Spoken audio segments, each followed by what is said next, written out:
Hi, welcome to the Market Alert for Friday, the 20th of March 2020. The median US stock is now down 50% from its highs as world loses 25 trillion in a month, and still a lot more to come off this going forward as well. It's not working. Of course it's not working. And then you see this coronavirus. Bank of England cuts interest rates again, orders 200 billion to be printed. Exactly what I've been saying in the Market Alert for years. This is how it would pan out, and interest rates down to 0.1, is it, or something now? I know it's the lowest ever. There you go, yeah, 0.1. So it's perfect to try and reset the financial system.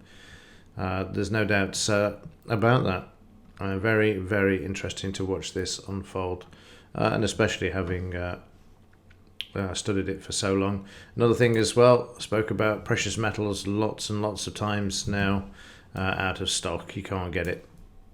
Can't get precious metals. Silver, no chance of getting it. Even though the price has been slammed, the demand for physical silver, if gold or silver is going to be used, or a combination of gold is going to be used as part of any sort of resetting of debt, if they go down that route, who knows what they'll do.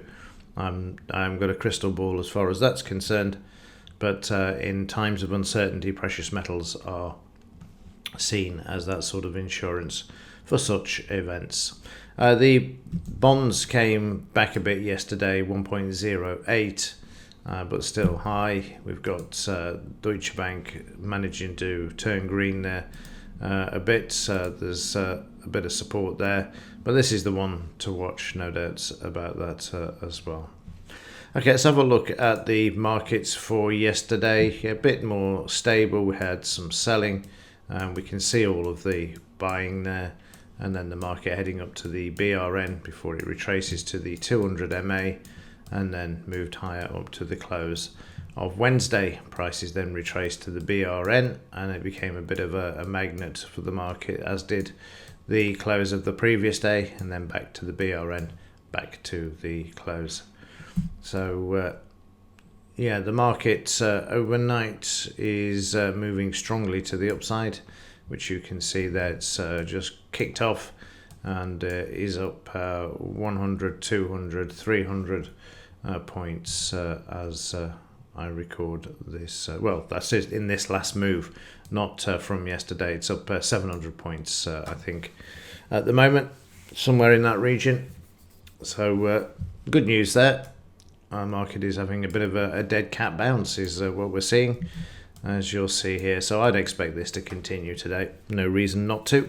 Now they've thrown all their ammunition at the market at this point. I'd expect a rally in the stock market, get the dead cat bounce before we then start to see the awful figures from the economy coming in over the next few weeks, as most places go into lockdown or shut down, and most people stay at home or advised to stay at home. The only profits you're going to see are in supermarkets, obviously, and I won't go into that. So we've got the market finding a bit of support there at the moment, and the monthly chart still has plenty of room to move down to these lows here as well. Let's just have a quick look at the pound as well while I'm here. Okay, so in the pound we see yesterday's market moving back to the upside. We see this here. We started off with a bit of support, market moving higher, pulling back 76%, and then moving all the way up to where we have the Bank of England's announcement, and then prices thinking, this is great, but then reading into the panic, which you'll see there. You see the panic as they bring the market back. But overnight, prices have rallied and moved back to the upside. And we can see this again, we've got the dead cat bounce. If the stock market moves higher, the pound tends to move higher as well. And now you can see that's going on at the moment. So let's wait and see what happens today. Okay, that will do it for this one. As ever, thanks for watching. See you in the next one.